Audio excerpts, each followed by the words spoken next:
All right, looks like we're live. Little technical difficulty, but we figured it out. Slowly learning. This is a good friend of mine, John Murphy. He does cost segregation. He was a broker with EXP Realty for a number of years, and we go back, God, almost 20 years, don't we? Long time. Yeah. Long Yeah. time. Very long time. So you're out of Greenville, South Carolina? I am refugee from Minneapolis area about 5 years ago. Okay, so the conversation is going to be about this NAR settlement. That's really going to shake up the industry. And God, there was that post. I forget who posted it. Said, okay, the buy fee and the list fee will now be $500 because everything will be done online. Who was that guy again? It's like Darth Vader or something. Darth I can't remember Vader, what it is. Yeah. Darth Vader. Yeah, exactly. It's all going to be free now. Yeah. So this kicks in August 17th. And the realtors, brokers, they don't know what they're doing yet. The consumer certainly doesn't know. All that's been out there is the media saying that the 6% commission no longer exists. It's going to be free now. So what's your prediction? Yeah, it's I don't think it's going to zero. I mean, I think, and I've had a chance. You and I were jumping on this really early on when the thing broke, and then I took probably about a month off. And I'm still a licensed real estate broker. I don't do a lot of real estate. Mostly it's for my cost seg business, but just trying to figure this out, and then dove back into it. I mean, I think we're going to have probably 6 to 12 months of kind of some real bumps in the road before it ultimately gets figured out. The one thing that I do think will come out of this is potentially some new models, right? But we've talked about that before. There's always been the discount broker and for sale by owners and those kinds of things. And flat fee shops still exist. Flat fee, yep. I think we'll see more of that. I think the other thing too, especially here in South Carolina, you guys in Minnesota close with title companies. We close with attorneys here in South Carolina. And there's a lot of states that do that. I do think some of those guys might open up some different kind of business models where maybe they offer a buyer representation program of some sorts. Okay. And happy to share my crazy idea, right? You and I have chatted about before what you have kind of like the one broker and then a super admin and then a bunch of realtors who happen to be Uber drivers. And you run a bunch of advertising. It costs a little bit of money. The thing is, I haven't really run it, but I can figure out from a profitability standpoint what you would probably need to make it work. And I think the model could potentially work, right? But you're getting these leads coming in all the time. Right now, we've got to supposedly sign a document with the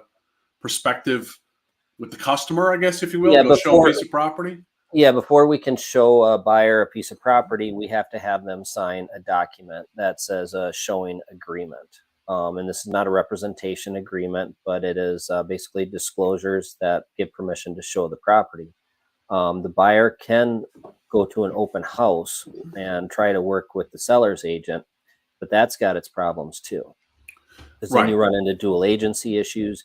You run into timing on a faster paced market. Other people will beat you to the house. This is going to be a real mess. I mean, I don't think people realize how complicated this made the business for agents and even more so for the consumer. I think costs are going to go up, not down. Yeah, I don't, you and I have had that debate, right? I think it'll go down a little bit. I was just watching. Right out of the gate. What was I watching? I was watching, shoot, I'll have to try to find that and send that to you. These guys got, they got a weekly podcast and they're going through it. And they were referencing some number. And I think I've heard this before. And it's sometimes with these industry stats, you're like, oh, yeah, it just becomes kind of commonplace, right? But the commissions will go down about 30%. It's kind of what they're thinking. And so they're trying to teach agents how to grow their business by 30% to offset the 30% loss in income. I don't know if that's going to be the case. I really don't have any idea. I think that as word gets out, people will try to experiment with things. Consumers might get a little more savvy, try to negotiate more. They always could negotiate. And of course, there's those agents who would just walk away, right? If someone was wanted a certain percentage to do business as a realtor and a client was trying to knock them down, they could say, look, here's my price. You want to hire me? This is what it's going to be, right? I'm not doing it for anything less. And then they walk away. And then the consumer can try to find somebody else if they want. Right. Costs go down when you get efficiencies. And this did not create efficiencies because all this did was remove what that payment agreement was going to be. Now you have to negotiate that payment agreement up front Yeah. with the buyer. Yeah. And then the buyer doesn't have a lot of cash. So that removes more buyers. It makes it more complicated.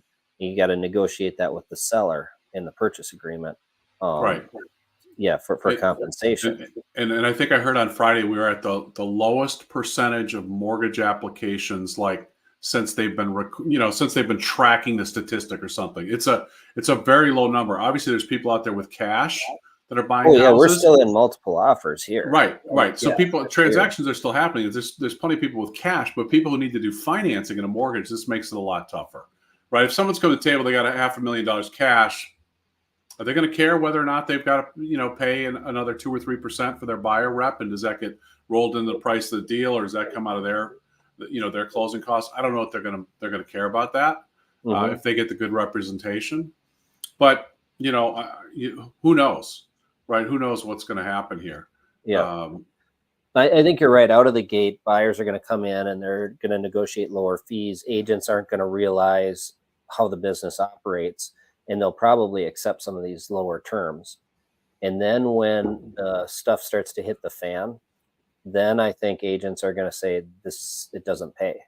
Yeah. I mean, there's a lot more to this than I found my house on Zillow and all the agent did was unlock the door. Right.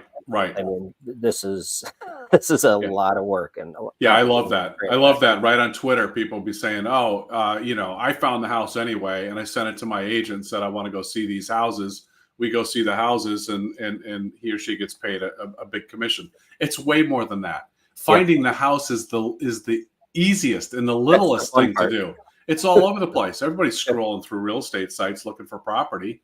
Yeah, that's the easy part, right? That's the easy part. I think what's going to get interesting, Craig, is that in this, I think let's see, tomorrow. I think on Wednesday I've got I'm going to a big presentation on all the latest forms that we have to use in South Carolina to go through all this stuff. But one of the things you and I were chatting about, I used to be the broker for EXP in Minnesota, and we'd have to deal with these issues of agency and dual agency and who's representing whom, and all this kind of stuff would go on. Those were the problems. Well, I just envision this is going to potentially create a lot of problems, right? So you're going to have all those buyers just going, "Oh, Craig's got 5 listings. And I like one of his listings. He's got a hot listing, and Craig's the listing agent, and he gets 30 phone calls from consumers who want to see the house in the next 24 hours. Is that possible? That is possible, is it not? Absolutely. I mean, you've had properties like that where you've probably represented buyers. You're like, okay, this hot house, we got to go see this thing, and they're like, hey, get in line. Literally, there's people coming in and out of the property, and you're now the listing agent trying to manage that. Good luck. Right. There's no way. You say, no, I'm not representing a buyer. You can't. Right. And in that case, I don't know what I've chatted a little bit about this. I think, hey, if you had a property like that was that hot, I think you just set up open houses and just say, look, I can't do 30 individual showings for consumers calling in off the internet. We're going to have open houses tomorrow from 5 to 7, and the next day from 5 to 7, and then take offers. But seriously, as a listing agent, are you going to write the 30 offers so the buyers can save on a commission? Right. No. And even that if becomes you did, problematic. You still have to charge to write the offer. It's not suddenly if you're writing it with the listing agent that they do it for free. Right. So there's no cost savings. The seller might save something. Right. So I joke and say all this did is it screwed over the millennials and favors the baby boomers. So how about this? If you're in a competitive situation like that, I had a friend and former realtor, was pretty smart when he was buying investment property, and he was a realtor. He'd go to listing broker and knew it was a competitive property. He would have the listing broker represent him, would not ask for any piece of the commission, which they can, right? Yep. That's our right as a realtor. We could ask for a referral on that deal, but he says, nope, I want you to represent me as well. Go into dual agency and buy the property, right? So in that kind of situation, a smart consumer, if there's 30 people calling to try to get in the property, smart consumer may say, hey, Craig, you're the listing broker. Obviously, there's people all crawling all over this place. I want to write an offer. I want you to represent me. I understand that's going to be dual agency. Can you do that? You have to obviously get approval from the seller to be able to do that in writing, right? Right. now you have 30 people trying to do the same thing. well, You're going to be in court for the next 10 years on that one. and by the way, how do you manage that? I'm not even sure. I'd have to give some thought about that, because we all know spring market's going to come around. Let's kind of look forward. Okay, everyone's talking about doom and gloom in real estate, and maybe it continues to slide for a while. Maybe it gets really bad. I don't know. Doesn't matter. There will be properties that are super hot that the listing agents are now going to have to deal with, where they are going to have 20 or 30 showing requests in a 24, 48-hour window. And you're going to have some of those buyers who are going to want to write offers. Yep. How are you going to handle that? You can't. I really don't know, right? And you're trying to represent your seller. You're in the biggest conundrum of a dual agency. Your Honor, I wrote 30 offers and I represent the seller and I represent all 30 buyers. Good luck. Yeah, that's just not going to happen, right? No. You know, in that situation, if they don't want to work with a realtor, I mean, I don't know. We all know hundreds of realtors, maybe thousands of realtors, right? But certainly in our market, we may know dozens of really good realtors that we wouldn't mind doing business with. Do you just say, look, here, call this guy Chuck, call Jenny, have them represent you, come up with something, but I can't do it. Right. So this does nothing to bring costs down, because the costs are still there. In fact, there's more friction, so actually costs go up. So the models you're talking about, that's the only way to get costs down. And that may happen with this climate. I don't know. But currently the way it's set up, costs are going to go up unless what you're saying, a new model comes out. So how about this, right? Because on the I still have to look at the Zillow showing form. I don't know if you guys are going to use that where you work or not, and I haven't heard. There's our local board is having forms made, so we're not going to use the Zillow form. And I don't think that there's the first form they sign. They don't have to agree to compensation, do they? I have not seen the forms yet. It hasn't been released. Okay. So we're a week and a half out. Yeah, week and a half out, and we have 1.5 million realtors, and they're all still trying to get forms. Seen the forms yet. Right. So some of that's out. So I heard initially on that we had to say, hey, we expect to get paid whatever the commission percentage is, right? And then I think they went away and said, no, that you don't have to put that in the first one, right? But maybe it states that there might be compensation or whatever if you enter into a buyer rep agreement at some point. But the consumer it's going to be a wake up call for the consumer. I mean, you and I both know technically, right? You're showing a house. You've probably had conversations that start steering towards representation, right? At a minimum, the consumer should have been given an agency disclosure form, and we ask them to sign off on it. That just lets them know what types of agencies available to them, which also cracks me up, right? I mean, you're Joe consumer. You have no idea what this agency form is either. You don't even know what they're talking about. Like if you go, hey, I want to buy a house. I'm a first-time home buyer. What is dual agency? I mean, are you kidding me? I mean, come on. You go talk to the average realtor. Look at this house I saw online. You go out and talk to the average realtor, they might have a hard time trying to explain dual agency, right? So, but we're asking them to go through this stuff, read it, understand it, sign it, and there's no contract. It says right at the top, hey, this is not a contract for representation, right? But they don't understand that. Now we're asking them to sign something else. And I don't know if that's in addition to an agency form, so are they having to sign two forms, or is it one form? Didn't go away. Unless they merge them together. Merge them together. So we'll see what that is within a week here, what those forms look like. So then at least they aren't doing, hey, you got to sign a buyer rep contract, because that's how this thing was flying a month ago, right? It's like consumer calls you to go look at a house, and you're like, yeah, by the way, you need to sign a buyer representation form in order for me to show you this house. Consumers are going to say, stop, time out. We're not doing that, right? We're just not doing that. So here's my thought: if you're a savvy consumer, and you're not sure, you haven't been referred to people, you don't know good agents, you want to interview a few agents, that's fine. Call them up, go see a house, sign a showing form or whatever, and you got 4 or 5 or 6 people in here. I don't know what these forms say in terms of procuring cause. I mean, good luck with that, because it's no longer in the MLS, right? The commission rate's not in the MLS. So now you just negotiate consumer with the realtors, and you say, hey, I interviewed 5 of you guys. You've all kind of given me a pitch on being a buyer rep. I do want to go buy XYZ on Main Street here. What are you going to charge me to go buy that house? Now you're putting the realtors against each other to bid to try to get that consumer's business to represent them to buy That that could house. drive costs down to a certain extent. Yeah. But okay, so let's say the buyer says, "I'm just going to go look at it at the open house." Okay, Yep. they can do that. Open Yep. house, you don't need to sign that document. You can go tour it, Yep. and they say, "Okay, I'll just write my offer." Okay, the forms have always been available for free from the let's see, the local bar, Yep. state Yep. bar association. So they have all the purchase agreements. So the consumer goes, downloads the PDF, fills it out, makes a few mistakes on it, whatever. Yep. Submits the offer. Okay, so theoretically, they're representing themselves. As a listing agent, are you going to walk that thing to closing? Yeah. It's That's going to be a lot more work. It's going to be tough. Yeah. So you can't just we waive the whole buy side commission because you've doubled your work. It's like a rookie agent on the other end. Yeah. You're going to do twice the amount of work with that rookie agent, but at least that rookie agent has a broker they can work with to help them. Right. Right. You don't have that now. Right. Now you're doing twice the work with two hands tied behind your back. Right. Right. So But I on don't those think commissions come down in that situation at all. But on those forms, though, at least from what I've seen, what EXP put out there was, hey, Mr. Seller, Mrs. Seller, here's my commission percentage to list your house. And here's what I'll charge if I have an unrepresented buyer. Right. Yep. And so whatever that is, percentage, commission, flat rate, who knows?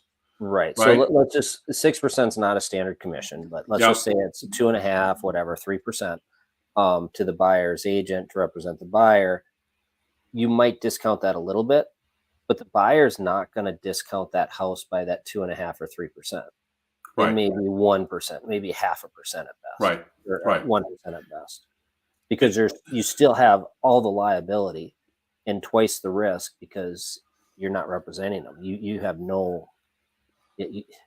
Right. You're just along for the ride. Right. And if they see a $200 washer item and they blow that up at closing, right. Now you have moving vans lined up. You have a seller, your client, that's bought another house, and that seller has bought another house.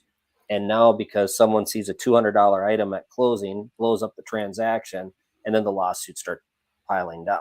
Right. It's just there's way too much liability. This is going to be an attorney's dream. Yeah, I think on the agency side for sure, right? The agency representation, very tricky. Yep. Very tricky. And you know that everywhere. Yeah, you know that being in the business as long as you've been. That's always something they're always drilling us on. We always get training on that all the time, at least every 2 years, right? Just like you got to understand this stuff and the ethics that they're involved there. So I don't know. It's they certainly have put more friction into the transaction. It appears this wasn't. They think it was done for the consumer. It doesn't appear to be done for the consumer. I mean, I think anyway. My personal opinion, the whole thing is a joke. But this is the rule. This is the law. This is what we have to abide by. Till NAR can appeal it. It would seem to me this is something that probably could be appealed and flipped on its head. Maybe 3-4 years from now, who knows how long that takes if they decide to pursue that. But the thing that I'm amazed is you have this incredible system. Love it or hate it, the MLSs, right? But they've tracked all this data. They have all that data, all that information, and now you're going to start to lose some of the integrity of that data in terms of what did this home really sell for?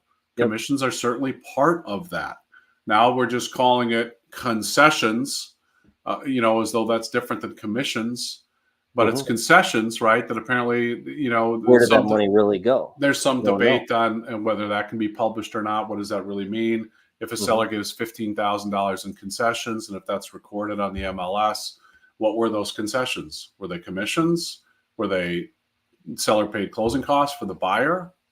I don't know. Doesn't say. Doesn't delineate. Okay, right? So for the listeners that are listening to this, just to explain how ridiculous this is, years ago, the Realtors Association pulled together and we said, we're going to be a group and we're going to hold each other to higher standards and ethics so we don't create problems for the consumer. And then we're going to cooperate with one another. And one broker A can go show broker B's listings and they'll agree to pay each other if their buyer buys that. So now the consumer has access to all the different brokerages listings. So it opens up the consumer marketplace. So this has been in operation for what, 100 years or better, a little over 100 years. And so the MLS was set up to be that contract that the other broker would get paid if they brought in the buyer for that house. And that was the agreement. So now the Department of Justice stepped in, and this was a Department of Justice. There was a class action lawsuit. It was what was the original lawsuit about again in Missouri? It wasn't the steering issue. It was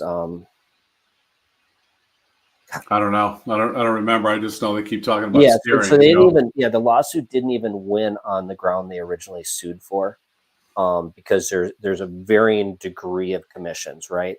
So they were saying that the realtors were saying they were price fixing basically, and it was a standard 6% commission. They were collusion. That was what they were. They're all colluding to say it's a 6% commission. And it came out in court. No, it ranges from $2,000 to 10% commission range. And it depends on what brokerage you work with, which is true.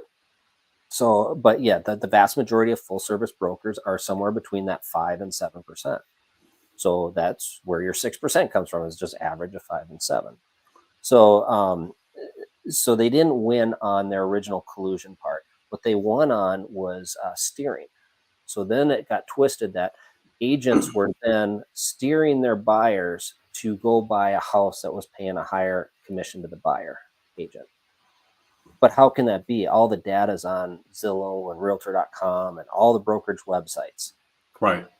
And there's no steering at all, because the consumers see this stuff and they say, I want to see this house. I want to see that house. I want to see this house. So you're not withholding any information from them. Right. So even that's a farce. So how it got this far is unbelievable.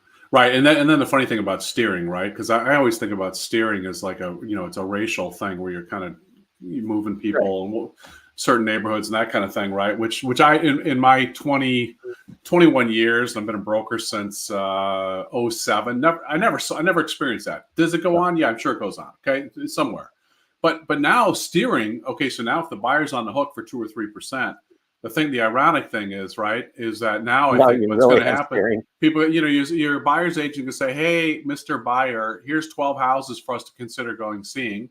Right. And you may say, hey, this one has offering concessions of 1%, 2%, 3%, 0. Do you want to see all these? Right. And the buyer may say, well, I just want to go to the ones where I don't have to pay the full, the full commission, right? Where the seller's offering concessions. Let's go see those. So who's steering who?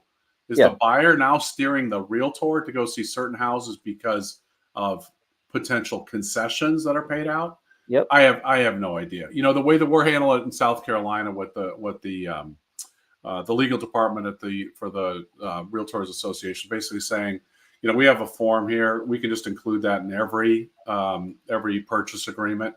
Hey, Mr. Seller, we're requesting in this agreement that you pay the buyer agency fee of whatever that amount is. Right. So it's just included in the deal. Regardless if they're saying they're offering no concessions, 1%, 2%, 5%, 8%, right? Wasn't that something floating around on National Home Builders paying out 8%? Yeah, builder down in Texas or Florida is offering 8%. Florida, Panhandle, yeah, okay, yeah. So, apparently, commissions are going up. Apparently, they're in need of getting some people to buy some houses. And the ironic thing is that why. The idea that as a seller that you can't advertise what you're willing to pay out is crazy. It is. And you can't call it a commission now. I guess that's illegal, right? Yeah. Absolutely absurd. You call it a concession, whatever. It's like. I'm told there's a lot of lawsuits pending right now. So we're probably going to get sued because of this live stream, I suppose, right? So it's like, I probably stepped in it a few times here. So. It's unbelievable. So I would expect they smell blood in the water, so they're going to try to dig up some other stuff on this thing. I don't know. I mean, I'm fortunate I don't do a lot of deals anymore. It's just I'm kind of watching it. You're not chatting. You and I are on the tail end here, so tail end. I mean, I'm intrigued. There's part of me who wants to jump in and try to do this in this new model. I think it would be kind of interesting. And I do think you and I have been poking at the model for a long time. Yep. There are issues with it, and we've always been leading that charge. But what this has done has been absolutely doesn't address any of the issues, and just No, all it does is no. add friction. Yeah, it adds a friction for the consumer. It adds lots of landmines, I think, for the professionals, for the realtors, for the Yep. brokers. I think there's more legal liability exposure. Um, and I think it's just going to make it trickier. It's just going to make it trickier for everybody. Okay, You now I have know, a question for you, because you're always forward thinking, right? And you started going down that road earlier. Is okay, flashback in time, you're 30 years old now, young yeah. man, you're getting into real estate, and you're going to march out on your own. What is the business model you would do based on these new rules, and how you think it's going to play out? Well, it's just I mean, what I've always believed, and they teach you that in real estate stuff, right? Is you create a very niche market, a very small market. I had done that when I was in the Twin Cities, and it was a ton of fun. You become the go-to person in that specific area, and I think that will be a model that will work.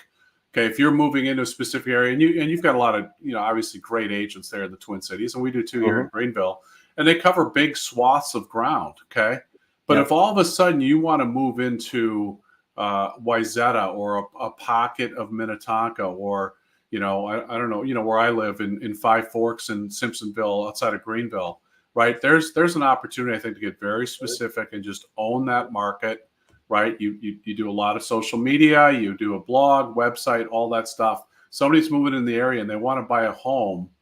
I think they're going to be willing to pay a premium for that buyer's agent who really knows that space, Yeah. right? So yeah, your point exactly. If I'm moving into Greenville, I'm licensed in Minnesota. Yep, I don't know that market down there, and yep, I don't know the laws, right? yep, And I could learn the laws, because there's going to be varying degrees on it.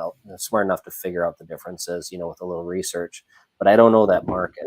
yep. So I'm likely to go pay an agent down there even more now, because Hmm. that commission's not pre-negotiated at 2.5 or 3%. Yep.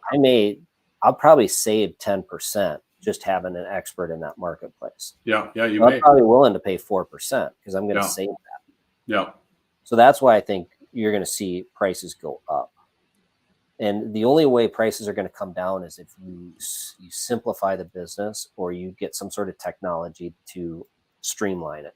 Hmm. And you had brought up the ideas of having a bunch of buyer agents running around, Uber drivers. Yep. Uber, thank you. Yep. Easy for me to say. Uh, Uber drivers driving around, and but then, do they have the knowledge, right? You don't have, like, Well, if I'm assuming going to they're go assuming hire, they're like realtors. Yeah. back in your Keller Williams days, if I needed to be in Wayzata schools, I'm going to contact you, because you've been in every new construction house that was built. Right. You knew that inside and out. You knew everything that went on in that marketplace. You were the foremost expert. Yeah. So, but if you don't care and you're just a consumer, you just need to buy a house. I just want to get in this house, right? I mean, people go Yeah. on to Zillow all the time. Oh, they see this great house, they click. They don't have any idea. All of a sudden, somebody calls them.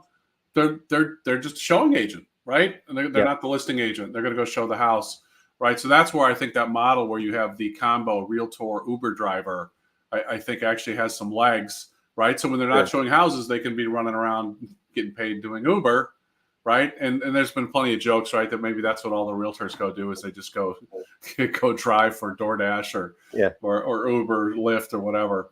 But you You could can turn it combine into that. hourly. You could combine that, right? So that realtor gets paid a fee to show the house. Mhm. I don't know yet how that all works on the agency. If you got to have them all under the same roof, maybe you do. I think you probably do. But anyway, there's a way to make that work with enough advertising, I think, and enough market activity. I don't know if there's enough market activity in most markets to warrant that kind of model yet, but maybe at some point. Yeah, we're going to learn fast. I mean, this next 12 months, it's just Oh gonna yeah, I can swear now, it's going to be a shit show. I mean, totally. Yeah. Yeah, absolutely. I wouldn't want to be the broker having to answer all these questions. Oh God, Figuring or out the all this attorneys. stuff. Yeah, the attorneys are going to love this. Oh, it's just unbelievable. So for one thing, though, it'd be interesting to see if the brokers hold true that, hey, you didn't get your paperwork signed in order. Mhm. I think you're supposed to have the showing agreement. then the buyer rep agreement, or maybe you just do the buyer rep agreement. At least you have that.